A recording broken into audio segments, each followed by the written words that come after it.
अस्सलाम वालेकुम रहमतुल्लाहि व बरकातुहू। उम्मीद है आप सब ठीक ठाक होंगे और खैरियत से होंगे। आप सबको मेरी तरफ से बहुत बहुत ईद मुबारक। आज मैं आपके साथ अपने पतंते के एक्सपीरियंस के बारे में शेयर करूंगा, जो कि मैंने कल ही वो अपना पतंते वो जो हासिल किया है।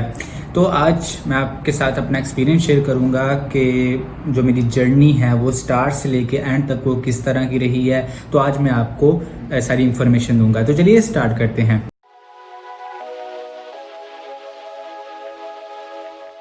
सबसे पहले मैं आपको बताऊंगा जो मैंने अपने पतंते की जो पहली क्लास थी, ठीक है, वो मैंने 15/7/2019 को ली थी। तो स्टार्टिंग में तो कुछ नहीं था पता, ठीक है। पहले दिन ही जब मैं वहाँ गया था तो वो एक स्केदा देते हैं, ठीक है। स्केदे आप कह सकते हो कि एक पेज है जिसके ऊपर 40 MCQs होते हैं, ठीक है। तो 40 MCQs में आप सिर्फ 4 MCQs जो गलत कर सकते हो और बकाया जो 36 है वो आपके ठीक होने चाहिए, ठीक है। जब मैं पहले दिन वहाँ पे गया तो मुझे तो कुछ नहीं था पता, ठीक है। मुझे अलिफ से लेके ये तक कुछ भी नहीं था पता, ठीक है। पहले दिन जब मैं वहाँ बैठा, ठीक है, तो मुझे उन्होंने एक स्केदा दिया। तो मज़े की बात ये है कि जो उन्होंने मुझे स्केदा दिया ना, वो सारी जो पतंते की जो बुक है थ्योरी की, वो सारी बुक से उन्होंने MCQs दे दिए पहले ही दिन। तो पहले दिन मैंने कम से कम जो 15 से 20 तक मैंने जो एरोरी की थी, ठीक है, फॉल्स किए थे MCQs 15 से 20 तक पहले दिन, क्योंकि पता ही नहीं था कुछ। तो आहिस्ता आहिस्ता जब जैसे मैं अपनी क्लासेस अटेंड करता रहा तो मुझे पतंते के बारे में कुछ ना कुछ समझ आती रही।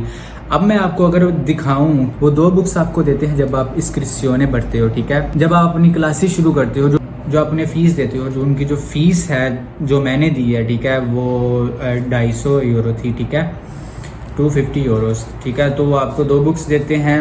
पहली ये वाली बुक जो कि क्विज वाली है और दूसरी ये वाली बुक जो थ्योरी वाली है, ठीक है। जो थ्योरी वाली जो बुक है, ठीक है, ये सारी आपको थ्योरी आपको पढ़नी पड़ेगी, ठीक है। ये सारी बुक है और थ्योरी के साथ साथ मैं आपको बताऊंगा जो मैंने अपनी जो तैयारी की थी वो कैसे की थी।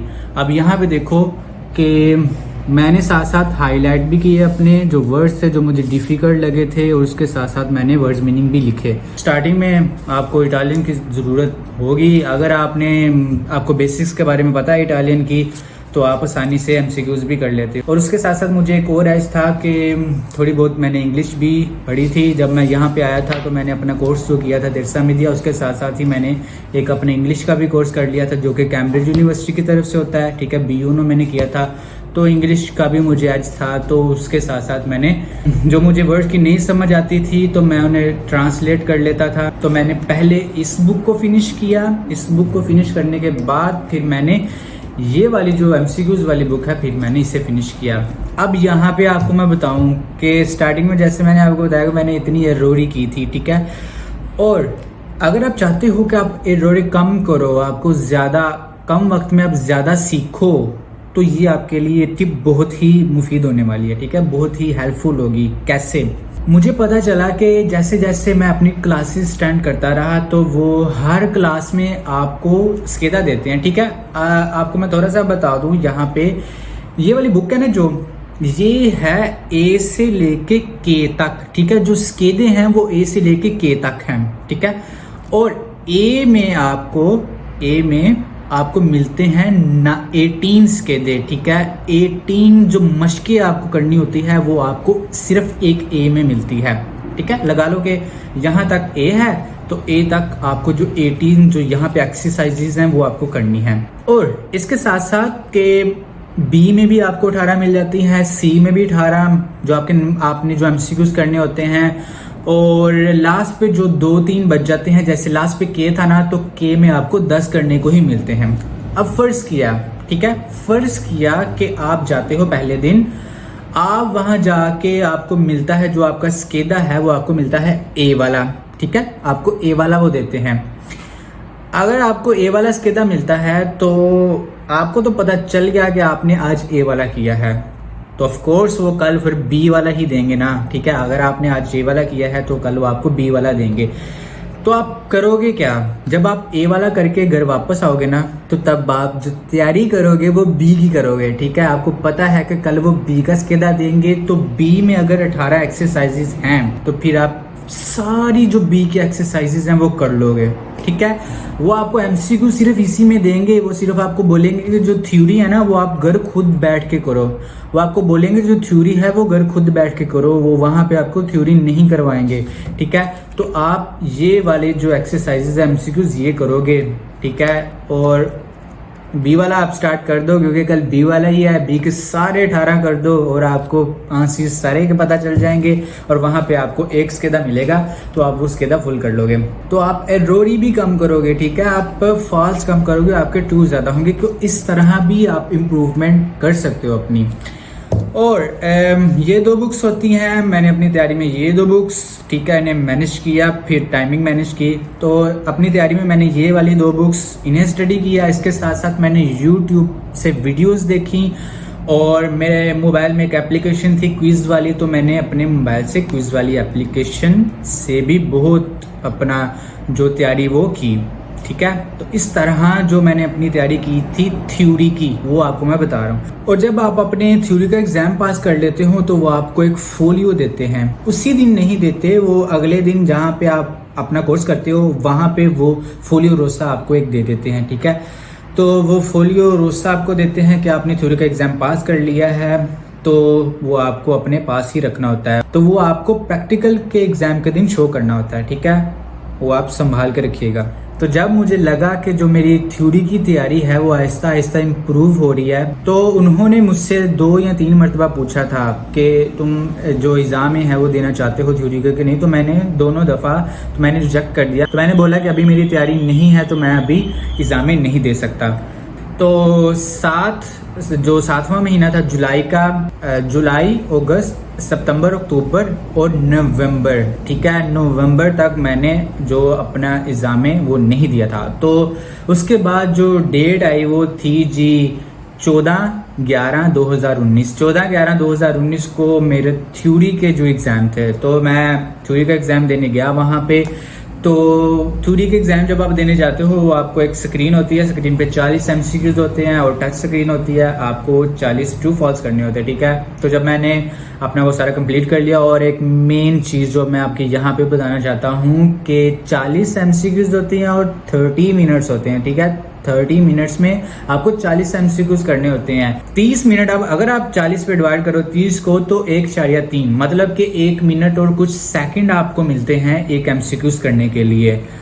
और इसीलिए मैं आपको बता रहा था कि अगर आप जितने ज़्यादा एमसीक्यूज करोगे उतनी ही जल्दी आप पिक कर लोगे। यही बुक है, इससे अलावा आपको एमसीक्यूज दे ही नहीं सकता, क्योंकि तकरीबन इसमें मेरे ख्याल से 7000 तक इसमें एमसीक्यूज हैं। अगर आप ये सारे कर लेते हो तो बहुत आसानी से एमसीक्यूज वो कर लोगे, ठीक है। तो जब मैंने अपना जो टेस्ट वो थ्योरी का सबमिट करवा दिया, और 1 बाय 1 वो आपको बताते कि ठीक है 1 बाय 1 सारे आते गए स्टूडेंट, वो अपना रिजल्ट लेके वापस जाते रहे। और जो मेरे साथ वहाँ पे आए थे, ठीक है, टेस्ट देने से, जिसके साथ मैं गया था, तो मैंने अपना जो पेज उन्हें दिया, तो मैंने पूछा उनसे तो कि सब ठीक है। तो वो मुस्कुरा के बोले कि सब ठीक है, आप पास कर गए। मेरे साथ एक मेरी क्लास फेलो भी थी, तो वो भी उसने भी पास कर लिया था। तो मैं बहुत खुश था कि जो मेरा एम था ज़िंदगी में, तो वो भी मैंने अपना जो एम है वो क्लियर किया। अभी टोटल कंप्लीट नहीं हुआ, अभी तो प्रैक्टिकल बाकी हैं। तो जब मैंने अपना थ्योरी का एग्ज़ाम पास कर लिए, और हाँ, थ्योरी में 40 एमसीक्यूज थे, तो मैंने 3 एरोरी की थी, तो मेरे 37 जो वो ठीक थे। तो आप वहाँ पे भी कंफ्यूज हो जाते हो, आप ट्रू को फॉल्स कर देते हो, फॉल्स को ट्रू कर देते हो। तो ये आपने कंफ्यूजन नहीं करनी। जब आपको आपके माइंड ने बोल दिया कि ये पहले वाला फॉल्स है, तो आप फॉल्स ही रखोगे। ये मैं आपको रिकमेंड करना चाहता हूँ। अगर आपके दिमाग ने बोल दिया कि ये ट्रू है, तो आप ट्रू ही रखोगे, ठीक है। आप डबल माइंडेड नहीं होगे, वरना आप कंफ्यूज हो जाओगे, तो आप फिर सोचने लग जाओगे, टाइम भी वेस्ट होगा। जो आपने पहला लगा दिया है, ठीक है, वो ठीक ज़्यादातर होता है। फिर भी आपको लगता है कि ये वाला गलत है, तो उसे स्किप कर दो और आगे बढ़ो, ठीक है। आगे बढ़ के आप जो आपको पता है कि ये सारे ठीक हैं, उन्हें आप क्लिक कर दो जल्दी से, और जो रह जाते हैं, ठीक है, उन्हें आप बाद में देख लेना। तो इस तरह आप कर लो तो बेहतर है। जब मैंने अपना थ्योरी का एग्ज़ाम पास कर लिया तो फिर मैंने अपने गुइदे शुरू कर दिए उसी मंथ, ठीक है, नवंबर में ही मैंने अपने गुइदा जो पहला गुइदा है वो मैंने 24/11/2019 में अपना स्टार्ट किया था। तो उस मंथ में मैंने 3 गुइदे किए और 3 जो गुइदे हैं वो लाजमी है, ठीक है, 3 गुइदे आपने लाजमी करने हैं अपना प्रैक्टिकल के एग्ज़ाम के लिए। तो जब मैंने अपने 3 तो ये कर लिए ना, तो मुझे और प्रैक्टिस करने की ज़रूरत थी। तो फिर मैंने दिसंबर में मैंने एक पैकेज उनसे लिया। पैकेज क्या होता है? पैकेज में 11 जो आप गुइदे करते हो, अगर आप 10 को 25 के साथ ज़रब दो तो 250 एरोस बन जाते हैं, ठीक है। तो वो आपको एक फ्री में दे देते हैं, तो आपके 11 बन जाते हैं। तो मैंने दिसंबर में 12 अपने गुइदे मज़ीद किए, ठीक है। अभी भी जो ड्राइविंग पे वो मेरा हाथ वो सेट नहीं था, तो मैंने और गुइदे किए और अल्लाह ताला की तरफ से जो भी होता है वो अच्छे के लिए होता है। फिर वायरस आ गया, ठीक है। वायरस ने जी 7 माह वो मजीद मेरा आगे डाल दिया, ठीक है। और जो मैं चाहता था वो जनवरी में ही मैं अपने एग्जाम देना चाहता था, लेकिन वायरस आ गया। वायरस की वजह से आपको पता है कि कितना फिर नुकसान भी हुआ। जो 7 मंथ है वो ऐसे ही गुजर गए, 6 या 7 मंथ। फिर वही मंथ मतलब 7वें मंथ ही फिर दोबारा ओपनिंग होगी। तो 7वें मंथ मैंने 5 मजीद अपने गुइदे किए, ठीक है। तो लास्ट जो गुइदा था मेरा वो 28 को था। तो 28 को अपना गुइदा करने के बाद फिर मैंने 30 को अपना एग्जाम में रखा प्रातिका, ठीक है। और प्रैक्टिकल एग्जाम देने से पहले मैं बहुत ही कंफ्यूज था, ठीक है। माइंड में एक टेंशन होती है कि आप कैसे होगा। और प्रैक्टिकल एग्जाम में भी वो 3 हिस्सों पे डिवाइड होता है। सबसे पहले वो कहते हैं कि आपको थ्योरी के बारे में आपसे पूछते हैं, ठीक है। जो स्पीए रोसे होते हैं उनके बारे में पूछते हैं, ठीक है। और आपसे कुछ क्वेश्चनिंग करते हैं थ्योरी के बारे में, और उसके साथ वो आपसे करवाते हैं परकेजो, ठीक है। परकेजो कैसे लगानी है, और इन्वर्सियोने दी मार्चा, ठीक है, वो कैसे करना है, 2, ठीक है। ये सेकंड स्टेप होता है। थर्ड स्टेप में वो आपसे एक राउंड लगाते हैं सिटी में कि ये ड्राइविंग भी अच्छी कर लेता है या नहीं, ठीक है। और जब आप ड्राइविंग करते हो तो वो जो सिग्नल है उसका आपको ध्यान रखना होता है, ठीक है। तो प्रैक्टिकल एग्ज़ाम मेरा 30 को था, तो मैंने अपना 30 को प्रैक्टिकल एग्ज़ाम भी दिया। और जिस तरह मैंने सोचा था कि इस तरह अगर डिफ़िकल्ट हुआ तो मैं क्या करूँगा, तो उस तरह का कुछ भी मुझे फेस करना नहीं पड़ा। तो मैंने अल्हम्दुलिल्लाह अपना प्रैक्टिकल का एग्ज़ाम दिया, वो भी पास कर लिया। और जब वो प्रैक्टिकल का एग्जामिनातोरी जब आता है तो वो आपके जो पतंते हैं वो साथ ही लेके आता है, ठीक है। अगर तो आप उसे इम्प्रेस कर दो तो आप एग्ज़ाम में पास कर लोगे।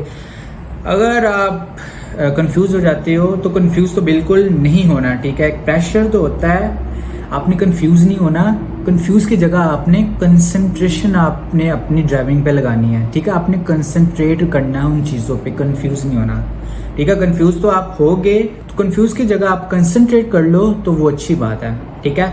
तो हर चीज़ को ध्यान में रख के जो भी आपने पीछे स्टडी की है तो वो आप गुइदा आप करते हो। तो इसके साथ साथ आपका जो उस्ताद होता है, जो आपका टीचर होता है, जो आपको ड्राइविंग सिखाता है, वो भी आपके साथ बैठा होता है। वो टीचर बैठा होता है और पीछे वो एग्जामिनातोर बैठा होता है, तो वो भी हेल्प कर देता है, ठीक है। अगर वो भी काइंड हार्ट हो तो वो भी हेल्प कर देगा, जो आपका टीचर होता है। तो मुझे उसने हेल्प की क्योंकि मैं ज़्यादा स्पीड से चला रहा था। तो जो मेरे टीचर था उसने ब्रेक थोड़ी सी लगाई, जो कि वो बहुत हेल्पफुल थी। जो पीछे एग्जामिनर हो रहे उसने मुझे बोला कि इतनी तेज़ क्यों चला रहे हो, तो फिर स्लो उसने की, तो तब उसने मेरी हेल्प की। तो ये थी जो मेरी सारी जर्नी। अगर फिर भी आपके माइंड में कोई क्वेश्चन है तो आप नीचे कमेंट बॉक्स में मुझे ज़रूर पूछेगा, तो मैं इंशाल्लाह ज़रूर रिप्लाई करूँगा। किसी भी तरह की कन्फ्यूजन है तो आप नीचे कमेंट बॉक्स में बताते हैं। और इसके साथ साथ मैं आपको बता दूं कि हमारा एक और चैनल है जो कि इटालियन विद हमसा है, ठीक है। वहाँ पे हम A1, A2 और B1 के कोर्स करवाते हैं, ठीक है। वहाँ पे 74 टू आई थिंक 80 जो वीडियो हैं वो वहाँ पे हैं, और हर वीडियो 20 मिनट की है और 30 मिनट की भी है। तो वहाँ बहुत ही मवाद है, बहुत ही मटेरियल है जो कि आपको इटालियन लैंग्वेज सीखने में आपकी मदद करेगा। तो आज की वीडियो हम यहाँ पे ख़त्म करते हैं। आपका बहुत बहुत शुक्रिया, अपना ख्याल रखिएगा, हमें दुआ में याद रखिएगा। बाय बाय, अल्लाह हाफिज़।